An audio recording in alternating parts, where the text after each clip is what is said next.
Hey everyone, pretty much all these stories are pretty damn dark, and they frequently all mention some form of abuse. So if you want to avoid stories like that, then go ahead and completely click off this video. Also, if you haven't noticed, I'm uploading a lot more now, and one of the reasons is because I'm going to be moving soon, and moving is expensive. So yeah, if you guys have any scary stories, it would really help me out, because I probably will run out eventually with me putting out videos every day. I know, I sound like a typical YouTube beggar, but the stories are what keeps this channel going. So if you can send one, please send one over at southerncannibal.com. All that being said, if you're all ready to get into the stories, let's go. And remember to always stay hungry. I want to provide a slight trigger warning for physical assault. Back when I was in high school, I was a goth drama kid. Most of my friends were fellow goths, freaks, juggalos, juggalettes, etc. Not to push an unhealthy stereotype, but I truly was one of the only students in my friend group that took school at least somewhat seriously and kept my grades as high as possible. I wanted to get into college. I also had a part-time job that I really enjoyed, and I was a dedicated employee. All of that will come into play a little later in this story. I started seeing a guy from the group, let's call him Jay, and it was the summer before my senior year had started. He was a year and a half younger than I was. He was technically a junior, but he had failed so many classes that his credits only added up to a freshman. He was also very vocal about wanting to drop out because he thought school was useless. Jay was very affectionate and attentive to me, but it became overbearing. He was always trying to kiss me and hold me in public, but I was very uncomfortable with PDA, and when I'd asked him to stop, he'd be so hurt. I just wanted him to respect a boundary. Plus, I wanted him to break the habit before school started back up because of their no PDA policy. I wasn't going to get written up my senior year for something I didn't want to do anyway. I found out early in the year that I had the option to graduate early. It was in December of that year. Thus, I wouldn't be back after Christmas break. I was so excited and proud of myself. I told all of my friends, including Jay, at lunch that day. Most were happy for me, but this announcement broke Jay. He begged me to just stay in school and take 4 electives so that he could see me every day. I declined. I wanted to sleep in and have a break before I started college. He cried hard, and our friends had mixed reactions to this outpour of emotion. Most of the girls thought it was so sweet. The guys rather ignored it, or kept telling him to chill out. He got down on his knee and declared that he was hopelessly in love with me, and that he wanted to marry me. He said that he couldn't bear to go to school every single day if I wasn't there. I was 17, almost 18, and my young mind and heart actually thought that was kind of romantic. But I still told him he had to stay in school so he could have a chance at getting a decent job. He can't even join the army without a high school diploma or GED. Plus, you can't just drop out at 16 years old in our state. Even though he hated school and basically slept through all of his classes, he was actually incredibly intelligent, as well as cunning and a computer and internet genius.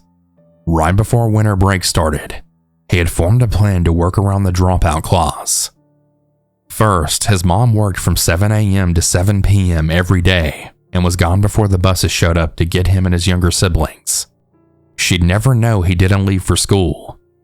Second, he lived in housing where the electric bill was part of the rent, so his family didn't have an electric bill by itself. His mom had put her sister's electricity in her name for some reason, and she lived in a totally different school zone. He asked to visit her house so he could see his cousin. He stole the newest bill out of her mail pile. Then, he worked up a very convincing letter stating that his family was moving out of the district. Third, on the last day of school, he went to the school office, turned in the letter, the bill as proof of the new address, his textbooks, and even had them print out his meager transcript to really seal the deal. And they bought it. Hook, line, and sinker. He never enrolled anywhere else. He knew they wouldn't call the school in that district because it was the last day before break, and everyone in our school office just wanted to get out and go home. By the time school started back up in January, they would have forgotten all about him. He was certain he'd just fall through the cracks, and truancy wouldn't come looking for him, because, well, the schools in our city were underfunded, understaffed, and overworked. Like I said, he was very, very smart.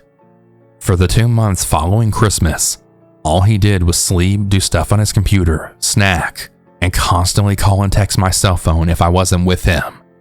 He'd call my work and have his cousin or neighbor drive him to my job to just stand around to try and talk to me. My boss had to basically ban him just so I could work uninterrupted. He'd beg me to call in or get off early a lot so that we could spend time together, in his words. He just said he missed me and was so bored all the time. I was getting really sick of this, as you can imagine. I wanted him to do something and try and live up to his potential, but also have something to take up some of his time so he couldn't focus on me and only me. I told him to enroll back into school, and he flatly refused. I put my foot down and then said, "Look, I can't be your only reason to exist. I'm going to college in August, and I'm not going to deal with you begging and crying for me to skip class or whatever so that I can just stay in your room and play video games or hack people's stuff. Go back into school or get a damn job. And if you won't do the bare minimum, I'm out." After some pouting, he agreed to get a job. He didn't look very hard for a job over the course of a month, so I got him a job at a grocery store that my mom worked at. We talked to the manager, and he agreed to give him a part-time cashier/stock boy job. He bitched and moaned about having to wear a uniform shirt and name badge. I was becoming very aware of how much of a lazy brat he really was, but I stayed with him, hoping he'd grow up a little. His second week, he got his first paycheck. He bought me flowers, gifts, and took me to dinner, and just totally love-bombed me. His third week, my mom called me from work to tell me that Jay was scheduled for 9 a.m., but that he hadn't come in, nor had he called in. So I called his house over and over.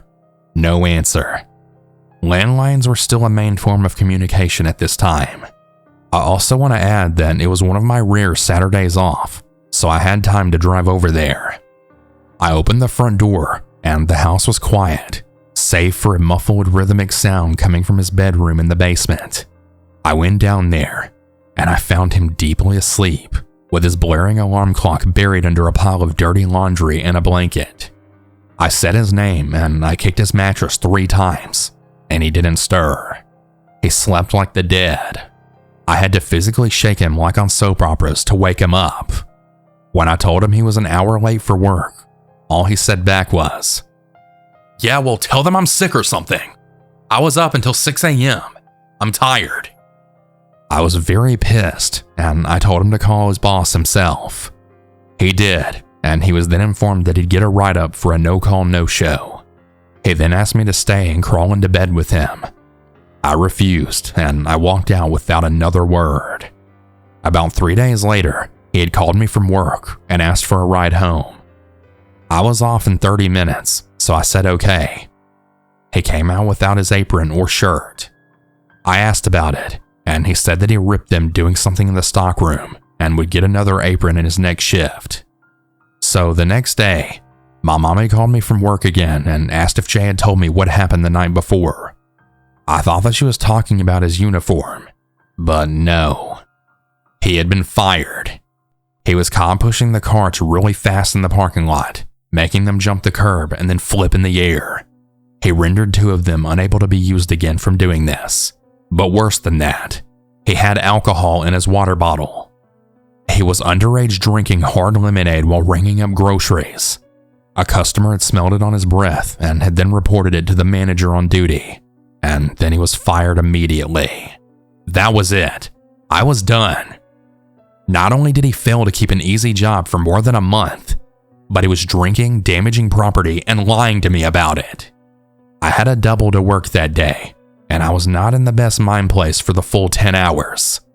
The next day, I only had one class in the morning. I drove to his house after so that I could get the stuff out of his room that was mine and then tell him we're done. I found him asleep at noon, and I just started putting stuff in a tote bag that I had. CDs, a few video games, some clothing items, etc.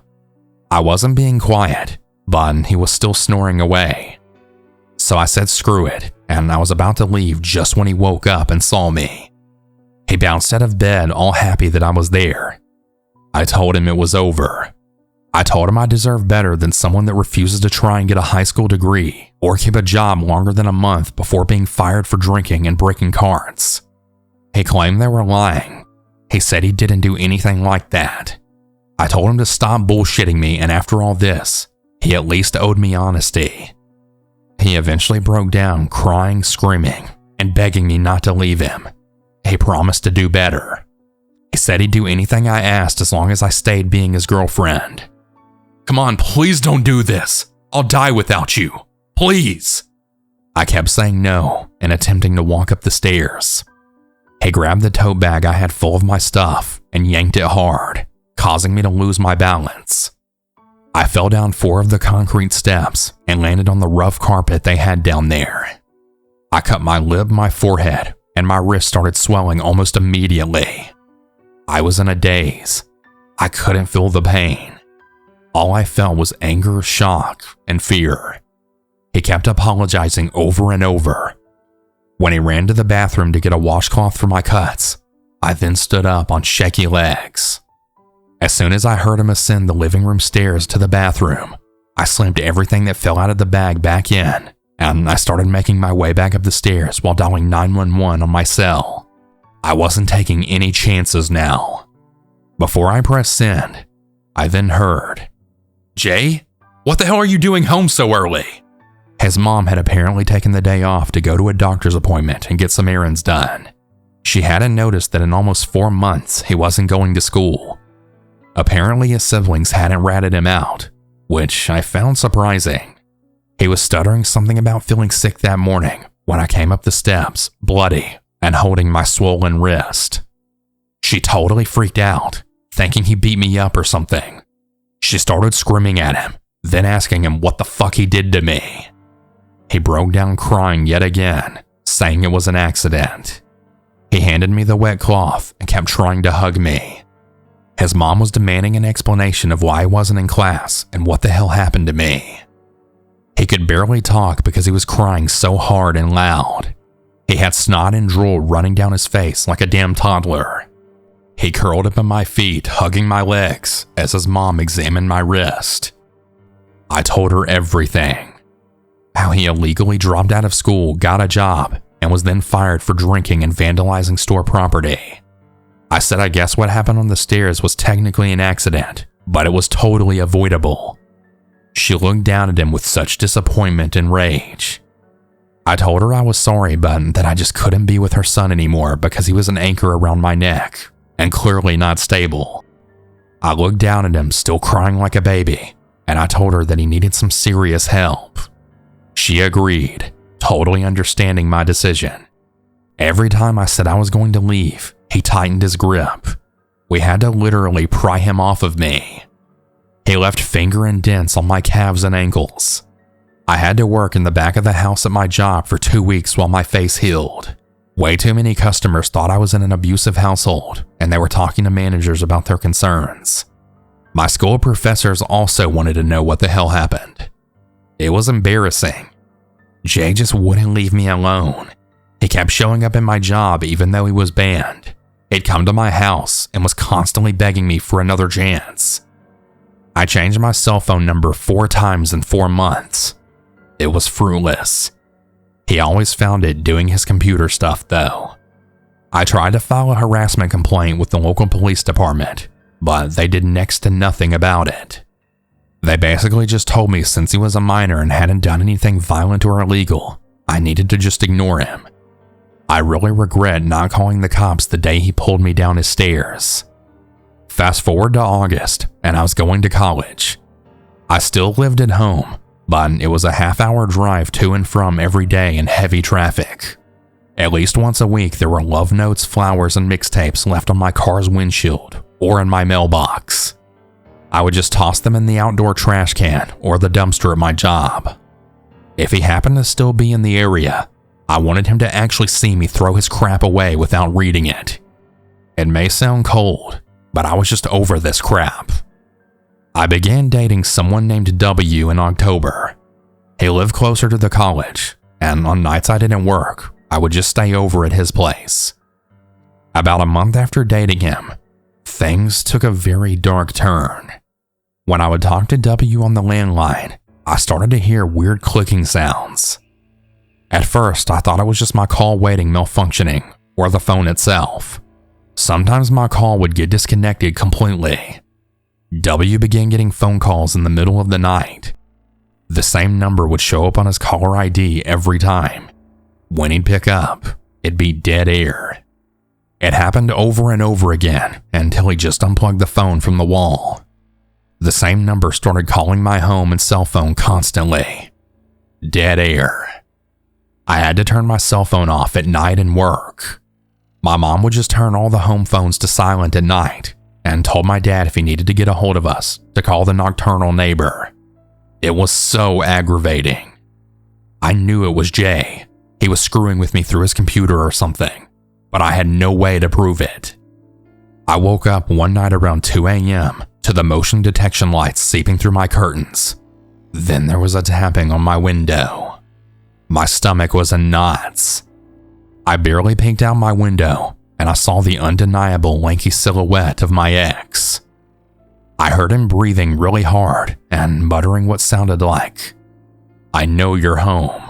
Your car's here. Open the window." I started backing out of my room slowly and quietly. Now, my dad usually worked the graveyard shift, but on this night, he was actually home and watching TV in the living room. I told him that Jay was outside tapping on my window, and he got very mad about this.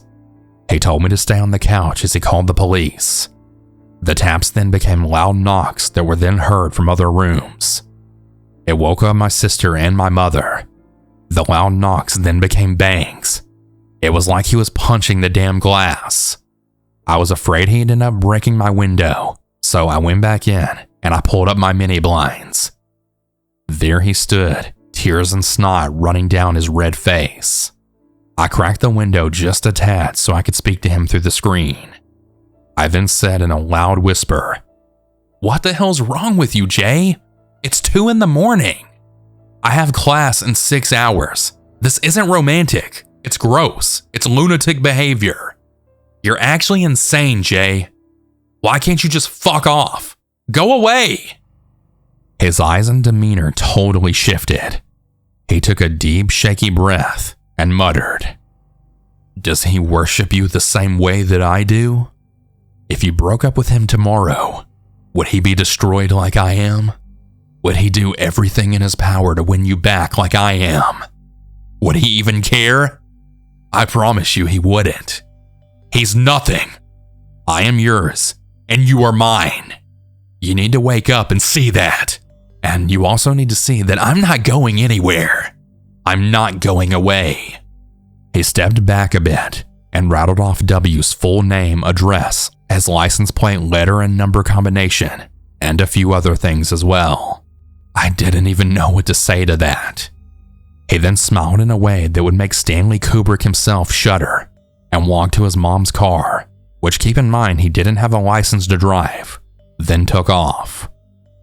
The cops showed up a full 15 minutes after he had left. They took mine and my father's statements, and I told them about the clicking sounds as well as the number that kept calling me and my boyfriend. The cop said he'd start a file, but again, there's not really anything he can do without proof of violence or whatever. I told W what happened the next day in class, and it really freaked him out. Everything that Jay found was public record, so it wasn't even illegal, but it clearly was a threat. I told him if he wanted to break up, I understood. We hadn't been together that long, and I knew all this was way too much for a fresh relationship. He said no, but that he was going to get some security equipment for his house and that he was always going to park under a CCTV camera at school from now on. The calls and clicks kept happening. Every time I heard a click, I'd just hang up with whomever I was speaking to. About 2 weeks after the incident in my house, the cop that had come out that night called to my house to speak with me. I don't know if he was a detective or whatever, but he was telling me a few things about the case that he wanted to build on Jay. As we were speaking, the phone made that clicking sound yet again. I then said, "Please tell me you heard that." He said yes, and as he was then saying something about meeting at my house, our call was then disconnected. He called back immediately, and as soon as he said who he was, the clicking started.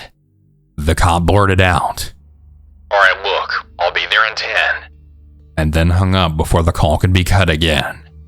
When he showed up, he had asked me questions about Jay, how old he was, how he was not enrolled in school, his parents, his computer skills, the phone issues, etc.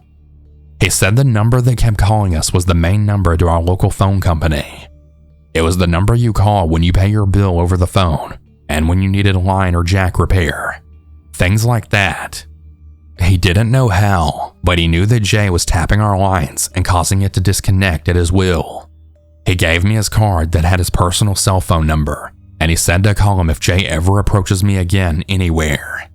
I felt a bit safer knowing that I was finally being taken seriously now. About 3 weeks later, I decided to quit my job because the hours and distance from school was just really stressful. I wanted to spend the night at W's more often since it was close to school. I felt a lot better knowing that Jay wouldn't really bother my family if he knew I wasn't there. Plus, if I was with W, he couldn't tap our conversations over the phone. W had put in some cameras and motion sensor lights, so I felt safe. I got a part-time job in the college bookstore and cafe. About a week into working there, my old boss called me to ask if I was okay. I asked why, and he said Jay had come to my old job and then demanded to see me. When he was told that I had quit, he demanded to know if I was working anywhere else. I hadn't told anyone there that I had gotten a job inside the college, so they told him they didn't know and they wouldn't even tell him if they did because they knew he was very obsessive and threatening. He blew a gasket. He tore the reservation line phone off the wall, pushed over the host stand, and then hurled a load of obscenities while customers looked on in terror. And he had taken off before the cops arrived, of course. But they did have CCTV footage of this act and had given it to the cops, so now they had proof of violence. After talking to the cop about all that went down in my former job, he said he was going to talk to Jay's mother at her job. I also gave him W's number so he could tell the cop what he had experienced too. He said he'd keep me updated. Everything went radio silent for a few days. No calls, no clicks, no notes, nothing. It was the most peace I had experienced in months. But of course, it was short-lived. We were throwing my grandmother a surprise birthday party that Saturday. W drove me there to meet my granny, and we had a great time. Afterwards, I was really tired, and I didn't feel like going to W's to spend the night. He kissed me goodbye and went home, and I rode home with my parents. I was asleep in my bed for a few hours when I heard a tapping on my window. I had hoped it was just a dream, but there it was again. 7 fast taps that were louder than the first. I picked up my cell phone and called the cop. He picked up almost immediately, and I then whispered, "He's here, outside my window again." He told me to stay on the phone with him, and he'd called dispatch on his radio. The taps became bangs again, and I was so exhausted and pissed. I put the phone on the edge of my bed near the window, pulled up my blinds, and raised the glass partially. He just stared at me, shivering in the autumn cold. Cops have been called to my house. They've been to my mom's job. Your old boss said he wouldn't press charges if I started going to therapy or some shit.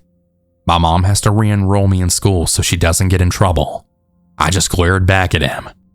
Well, I'm not doing any of that. I can't be something I'm not, and I can't live without you. You're all I think about. You're the only reason I get out of bed. He reached into his coat pocket and pulled out a ring box. He opened it and he asked me to run away with him and to be his forever. I let out a kind of snort laugh. I didn't mean to. I swear it was involuntary, but it was authentically how I felt. His eyes went dark again. He reached into his inner coat pocket with his free hand and brought out a very large kitchen knife. The bright security lights bounced off the blade. Now I was truly scared. I completely forgot that my cell phone was still connected to the cop, and I picked up my landline to call 911. It was dead. Yeah, so the wires are cut, and don't even try to get your cell phone. If you leave my side, I'll shove this thing into my jugular. No ambulance will reach me in time, he said to me. I was in absolute shock. You have two choices. You can get dressed, pack a fucking bag and come with me with this ring on your hand.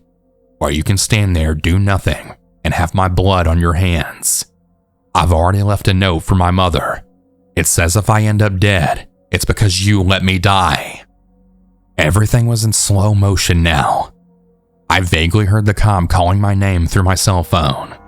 I snapped back to reality and said loudly, "Put the knife down, Jay. You need help." I had hoped the cop had heard me. The cops that were coming needed to know that he was armed. "I need you.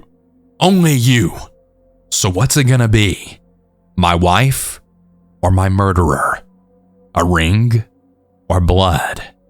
He then put the tip of the knife to his throat and stepped closer to my window. The air was static now.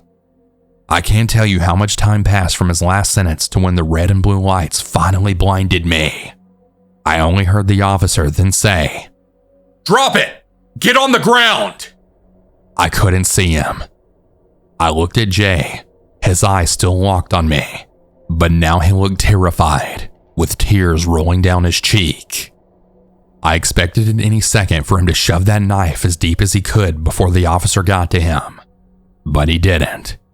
He fell to his knees, dropped both the knife and the ring box in the grass, and let out a loud wail of defeat. Within seconds, he was in handcuffs. I put on my robe and went outside. The cop that took me seriously was at the bottom of the porch, and he gave me a hug. He told me that he tried to call his mother, but the calls weren't going through. My mom woke up from the lights and yelling and came running outside in her nightshirt. Our neighbors, including the nocturnal one, were coming out of their houses to watch all the drama. I heard them say that they were taking Jay to the hospital first. He was kicking the windows of the cruiser, screaming and crying. I pressed charges, and he ended up at a mental hospital that was attached to a juvenile detention center for quite a while. I don't know what happened to him after he turned 18. His mother had called shortly after all this happened, and she apologized for everything he did, but I assured her that it wasn't her fault. She allowed the police to search everything of his cell phone, his computer, his room, etc. He had apparently stolen equipment from a phone company truck that was left unsupervised, and that's how he was able to tap/disconnect calls. Oh, and the ring? Yeah, that was also stolen. W and I broke up soon after, but it was amicable. I just couldn't be in a relationship after all that. I started therapy. Now here I am in my 30s. I haven't really thought about it all these years, but I decided to type it all out and send it to you, because I was checking my other folder on Facebook yesterday, and there was a DM from his name. I want to give a big thank you to Southern Cannibal for telling my story. Please be safe out there, everyone. Please.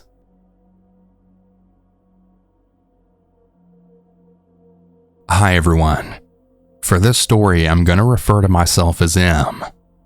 I'm a 19-year-old female, and this story took place during my senior year of high school, so not too long ago. I'm going to refer to my abusive ex as R. My best friend is L. My current relationship is C. And my first ex-boyfriend is J. Him and I had an open relationship for context reasons. R and I had gone on a few dates and hung out with L when we had free time. However, I should have seen the red flags from the very beginning. When we went on our first date, it was to the bowling alley that he frequented since he was a bowler for school and for leagues. When we got there, a huge red flag was raised when he told me he brought a lot of girls there and that he liked the place as a date destination. I brushed this off, as it wasn't really much to go off of. As time went by, Jay and I eventually broke up, which really devastated me, as we were almost at our 2-year mark. During this time, R wasn't much help. I didn't really expect him to be, as it wasn't something that should have concerned him. But after this, R became abusive both emotionally and verbally. He'd often blame me for the way he'd act, and he made me feel like I was worthless. I gave him a lot of chances. Later in my senior year, I would now meet my fiance, who again is referred to as C, and I met him in health class. He joined our friend group of R and L, and we all had a blast. Since I became friends with him, however, R became very possessive and being inappropriate in front of C. In public, if I talked to C, R would grab my ass and try to kiss me to interrupt our conversations. One day while we were at R's house, we had some cheese snacks, as it was after his grad party. He said to me, "Go take the cheese bag back out to the fridge." At this point, I was fed up with his abuse, and I had told him, "No, I'm not your slave. You can take it out to the fridge yourself." Big mistake. R glared at me with an angry look, grabbed my wrist, and then pulled them towards the bag. "Pick it up now." So I did, and he forced me out to his kitchen and put it into the fridge, still using my hands. "You see? Couldn't you have done that yourself?" he asked with a smug look, all the while C had watched this all happen. But it only got worse. We had gone to the bookstore with L and C, and while we were there, I had gotten really excited about something, so I lightly tugged on his shirt and told him to follow me. For some reason, this had pissed him off, so he grabbed my wrists and then scolded me, saying, "Don't you dare pull on my fucking shirt," squeezing my wrists harder and harder until he finally threw them down. Again, I brushed this off, giving another chance to maybe fix his actions. Spoiler alert, he never did. This is when everything really went south and quick. We went out one day to the bowling alley with R's friends. He was doing some stuff there that was really bothering me, so I confronted him about it in his truck after we left. In a blind rage, he pulled over his truck and then started screaming at me. He told me that he'd kill my whole family and my friends, all because he was angry that I explained my feelings on the situation. I just remember how petrified I was as he started slamming into his steering wheel until his hands bled. We eventually got back to his house. I called his mom to tell her what happened. She defended his actions, saying he just has anger problems and they should be right home to talk to him. I was furious. As we went into his house, he walked up to the dining room wall and punched a hole into it. This really bothered me, but when I eventually found out why, it shook me to my core.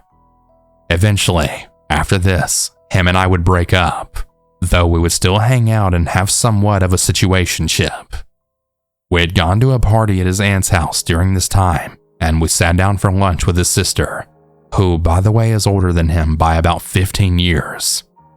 Her and I talked, and somewhere in the conversation, we had talked about why R and I broke up, and I had brought up the hole in the wall situation. She was upset, but she grew even more upset when R chimed in with, "Of course I hit the wall. It was either you or it." Needless to say, we officially broke everything off since I got into an official relationship with C, who's so much more loving and caring, if anyone was wondering. In conclusion, for anyone listening, please pay attention to red flags and break it off as soon as you can. There are plenty of people who are in this situation. You are not alone, and you are not trapped. And to R, if you somehow find this and end up listening to this, and you know who you are, fuck you. and I hope you never did this to another girl in your life.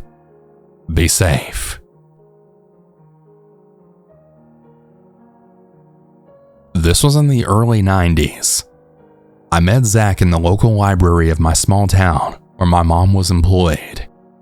He was around my age, 19, and he had a country boy charm. He had blonde hair and blue eyes and drove a blue Ford truck. We had made small talk and decided to hang out for a while. We just drove the streets and talked. He was a little old-fashioned in his thinking, that women should submit to their men and all that, but I was okay with that. A couple of days later, he was at my place just talking again, when my friend, I'll call her Ann, came by to see if I wanted to go to a city and do an hour drive. I really wanted to, so I told Zach this. He immediately invited himself along. Ann thought it was odd, but she went with it. The whole car ride was really uncomfortable with his talk of submissive women and working on a farm. We just let him talk while we shopped. Eventually, we just went back home, and he left for the day. Ann asked where I found him at, because he was rather racist as well. Let's get to the frightening part. Having dealt with Zach for about a month at this point, he walked into the library again, and he approached my mom while she was shelving books. He made small talk, and he then complained to her that he didn't like Ann hanging out with me, nor did he like that I wasn't a submissive little bitch. I'm not 100% sure what else he said, but whatever it was caused my mom to then turn around, and she then shoved him into a shelf of books. He was surprised by this, and then left. My mom then told him to stay the hell away from her daughter. Later that evening, he had asked me out to dinner, but I had already made plans with Ann, so he left, or so I thought. Ann came to pick me up with a couple of other friends, and we headed to the next town over for a party. Ann was driving, and I was shotgun, with the other two in the back. We were on the highway when we then saw headlights from behind us. They were coming up fast. Then as they were on our tail, we moved over so they could pass, but he didn't. At first, I didn't recognize the car, but as he was starting to pass, I then realized it was Zach. He had yelled some kind of obscenity out the window and then fell back behind us. Ann tried to lose him, but with no luck. Cell phones weren't a thing, or we would have called the police. Then once again, he pulled alongside our car, and he told me to get out, but I wouldn't. The next thing I know, he turned his wheel and then sideswiped Ann's car right off the road. Then he sped off. Fortunately, there were no serious injuries, but Ann's car was no longer drivable. We all got out of the car, and we managed to walk the 3 miles to the next town and then notified the police. We all managed to get home safely, as none of us were up to party anymore. Zach ended up getting arrested for reckless driving, but since he didn't have insurance, Ann didn't get her car fixed. It really was one scary night, and after that happened, I've only really seen him a couple of other times in town. The last I heard, Zach ended up passing away from an aggressive cancer, but he still sometimes haunts my dreams from time to time. And I know this is really awful to say, but I'm really glad to know that he can no longer hurt anyone else. Hey everyone, I hope you all enjoyed these stories. If you ever want to submit your own, you can do so at southerncannibal.com. Have a good night everyone, and remember to always stay